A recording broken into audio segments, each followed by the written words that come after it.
Hello everybody and welcome back. We're here for another jungle sprint episode, and today I am going to be taking out a car that I actually just won on a wheel spin not too long ago. It's been in my wheel spins for quite a while, just managed to get it here the other day. It's the Mercedes-Benz SLK 55 AMG. Yeah, it starts off in A class, close to the top of A class, not far off, and we're going to be building it up to the top of S1 class, and then we will take it around the jungle circuit to see how quickly it can go. Not sure how this car will compare to the BAC MONO, because I've never really driven. I just want to see what we have for engines. I know we're not going to need to swap engines. We put the 6.2 liter V8, the V10, or the V12. The V10 gets, how much is it? I think it's 1200 horsepower, I think. And then the V12 will get you like 1500. Not sure about the V8. I'm going to stick with the standard engine, just because I don't feel the need to upgrade. We'll probably get to the top of S1 class, no problem. As per the rules, I'm not going to be swapping the drivetrain. It's going to stay as rear wheel drive. Ugh, it's a tongue twister for me, I don't know why. Now, I don't know if I want to put a supercharger or turbos on it. I think I'll come back to that, because I want to put the handling parts on first. It has plenty of horsepower. It's 415 horsepower to start with. So it's not bad. I'd like to get some weight out of it and just get some handling bits on it, like the tires and stuff first. Then we'll come back if we have some extra PI and put either a turbo or a supercharger on. I'll put the Forza Aero on it, as always, just to give us that little bit of extra downforce. Now we'll put the tires on. It's a predominantly, actually I think it's all tarmac, isn't it? Yeah, I kind of forgot there for a second. So we'll put the race tire compound on. It's going to shoot the PI up quite a bit by over 50 points. So hopefully that'll give us some nice grip. 265s in the front are pretty decent going front tires. I assume we're going to get some decent tires. I was expecting more 325 on the rear. 315 is still massive tires. I mean, 255s, 295s are decent, and then anything over 300 to me is pretty good going for tires. I'll just stick the diff on for now. Then we'll throw on the handling parts. Now, since there aren't really many big jumps, I'm not going to put the rally suspension on. It gives you better launch and acceleration, but I'd rather have the handling, so yeah. It's not really an off-road circuit, so we're not going to need the extra ride height. Put the roll cage in, just give it that little bit of extra rigidity. Take out 600 pounds. I was kind of hoping to take out a little bit more with the weight reduction, being honest. We're down under 3,000 pounds, which I'd like to see. It's still quite heavy though. I would like to see a little bit more weight out of it. So we do still have a bit of room to play with. I mean, we could definitely max it out just with the engine bits that are in it now. I think what I'm going to do is I'm going to install the bits that take out weight first, and then see where we are. That doesn't take out weight, but it does give us quite a bit of power, so I think I'll stick that on, then see what else gives us weight. That takes off a little bit, like 1 pound. That doesn't. I know there are certain ones that do and don't. I just can never remember which ones. Not those. Nope. That does. I don't think the air. No, the air filter does. Okay, so we still have 3 PI to play with. Did I put this on? Could get 15 horsepower there. Now it's kind of like a game to see how much horsepower you can get. Did I put those on? Yes. Yes. 13 there, 17 there, and that puts us to the top of S1. So I think I'll go with that to give us the most bang for our buck. See, I can stick on a flywheel. Just gonna have a quick look at gearbox and driveline. I can stick on a driveline, save another £2. Every little bit does help. Can't stick on a gearbox. Put me up just a little bit too high, and I'm gonna say, ooh, I can get a flywheel on. It says it doesn't really change the shift time, but it does save £3. So I mean, if we can save £3, why not? I shouldn't exit out of that. So we have 579 horsepower, 489 foot-pounds of torque. So those are pretty decent power figures. I can't remember off the top of my head. Actually, we didn't come in here to look at the BAC Mono because it was the top of S-Class, so I just didn't bother coming in here, which was kind of my bad. So I don't know off the top of my head how much power and torque that has. I know it's pretty light, but I don't know what its power figures are. So the Merc has quite a bit of power, not a crazy amount, but it is rear-wheel drive, which is the thing that I'm kind of worried about. Near enough 600 horsepower going through the rear wheels could be interesting. We do, though, weigh 2,800 pounds, which is slightly heavier than what I would have liked to be. I would have liked to be around the 2,500 pound mark. But that little bit of extra weight may actually help kind of cut some of the wheel spin. Sometimes having extra weight does give you that little bit more stability. But we will see how the Merc fares around the jungle circuit, and we will take it for its 3 laps now. Okay, we are here at the Rainforest Grand Sprint circuit to take the Merc around for its 3 runs. I said 3 laps before, it's not really laps, they're more runs.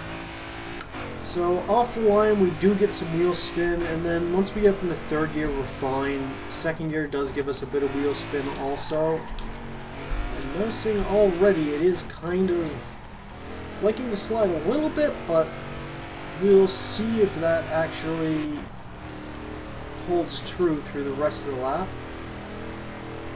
It almost feels a little bit sluggish.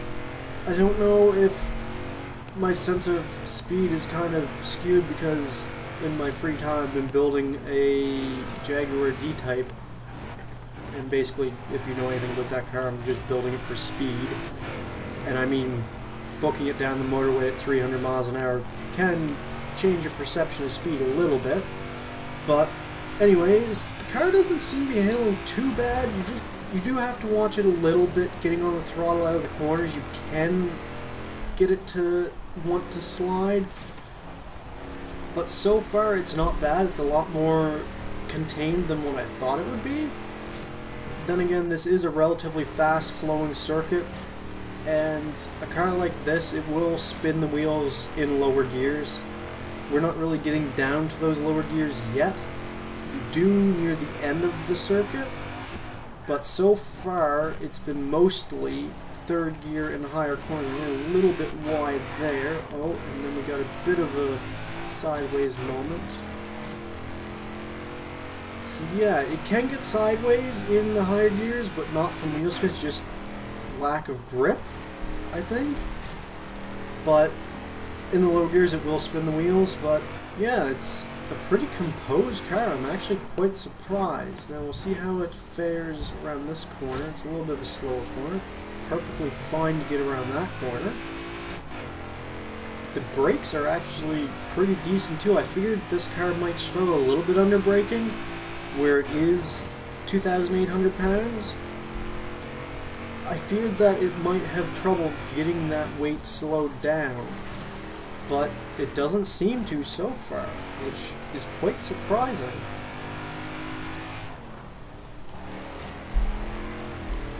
Almost got a little bit sideways there, but like I said before, it's extremely controllable. I'm quite surprised how controllable this car is, and I'm going to lose the back end there if I'm not careful.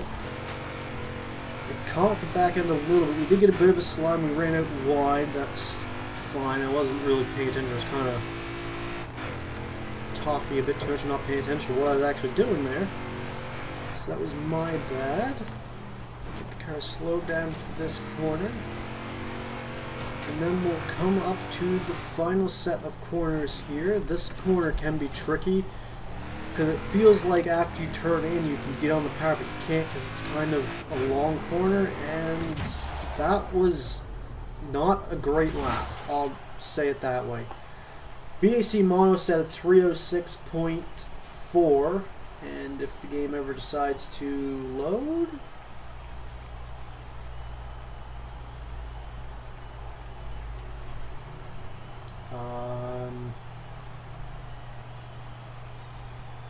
game? Okay, we're back. I'm not sure what the game just did. I had to restart Forza for whatever reason. At the end it just kind of hung there and didn't actually bring up the arrival times. I'm not sure why. But yeah, we'll send the Mercedes for its second run. I believe the last lap was a 110 or a 111. If we don't go faster than a 111 on these next two laps, I will just watch the footage back frame by frame and get the actual finishing time, or as close to it as I can pick out from the video. So if that is the case, then yeah, that's what I'll do. I have had a couple issues with Horizon 3. I'm not sure what they were brought on by. The game would just randomly hang in places and not like load what it's supposed to load, I guess. Kind of like what it just did there. So I don't know what that's about. It could be my Xbox, it could be many things. I don't know. But yeah, let's not worry about that. And let's take the Mercedes for its second run around. Now the BAC Mono target time, as the target time actually indicates up there now, is a 306.4. If that last run says anything from the Mercedes, I'm not sure if we're going to get to 306. That last run, I did run wide at a couple of areas, and I did get a bit of oversteer in some areas too, so I'm not sure how much that affected the lap time, but we still need to make up about 4 to 5 seconds at least in order to match the BAC Mono. Now if you remember, the BAC Mono was kind of a beast around here, and that's why I picked it, because it's an amazing car for if you're doing any kind of track driving. Now it isn't the quickest car in a straight line, no. If you take it up against anything that's extremely fast accelerating, it'll get out accelerated like nothing. But where the Mono excelled was it was able just to be flat out through these corners without losing its composure. Like that corner back there, you saw the Merc get a little bit upset, and I had to catch it a little bit.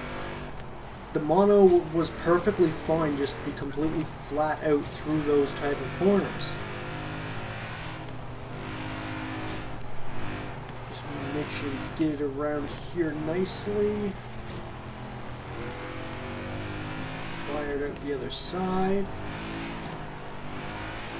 Don't get any oversteer, like a little bit, but nothing major there, so we're good.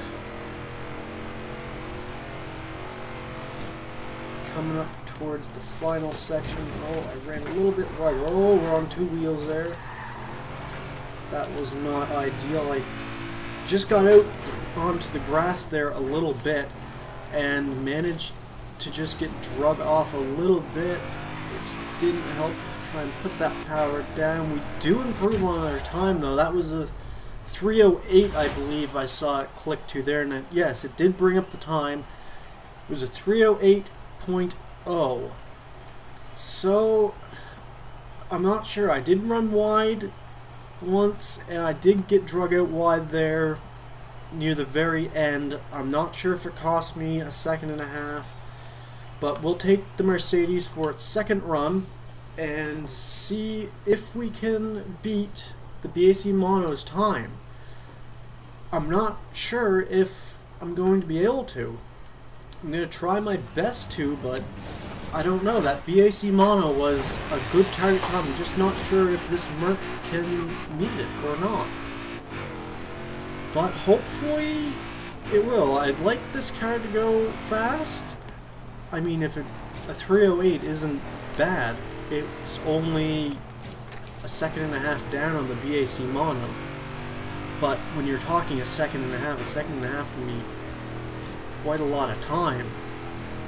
It's going to be difficult to try and find that time, but I think I might be able to. If I get this run spot on, I think I'll be able to find that time if I push that braking a little bit more.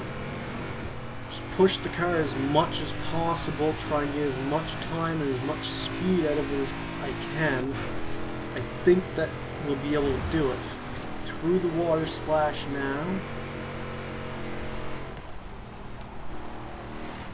We might have turned in a fraction too soon there. I almost clipped the inside there, but we didn't run wide at the end like we did before.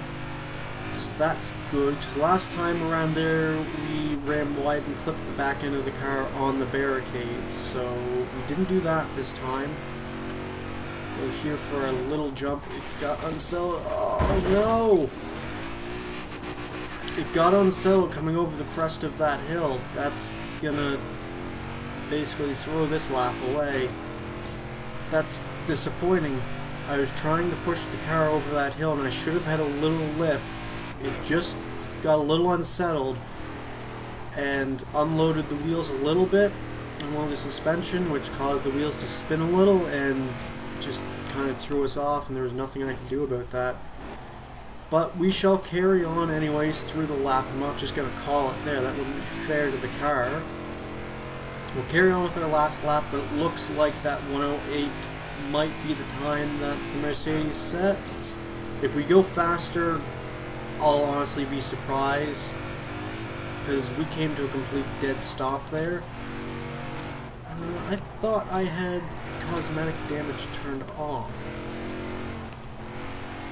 I'm just looking at the cracked windscreen. I'm thinking to myself, I thought I had the cosmetic damage turned off, but I may have turned it back on at some point. Anyways, yeah, kind of disappointed. I don't know if we'll be able to go faster or not. Kind of that kind of thing that it's not really a jump. It can be if you take enough speed over it, but we were just at the right point that it unloaded the suspension that little bit. Just kind of cut that a little bit to get through there. But we're just at the point where it unloaded the suspension and caused issues. And it's not going to be faster. That would have been a good lap. We may have stood a chance contending against the BAC Mono if it wasn't for that crash. Because the last lap was a 308.3. This lap, or a 308.088. Only fractionally slower, and we came to a complete dead stop after hitting a barrier. So unfortunately, due to the circumstances, the Mercedes didn't end up going quicker than the BAC Mono. I think it actually could have. That was a mega run. The only thing I can say is I made a mistake, and it kind of cost the car. Let's see if we get enough XP for a wheel spin. I doubt it. I don't think it was close, no. So yeah, that's going to be it for this video, guys. If you enjoyed the video, hit that like button and subscribe.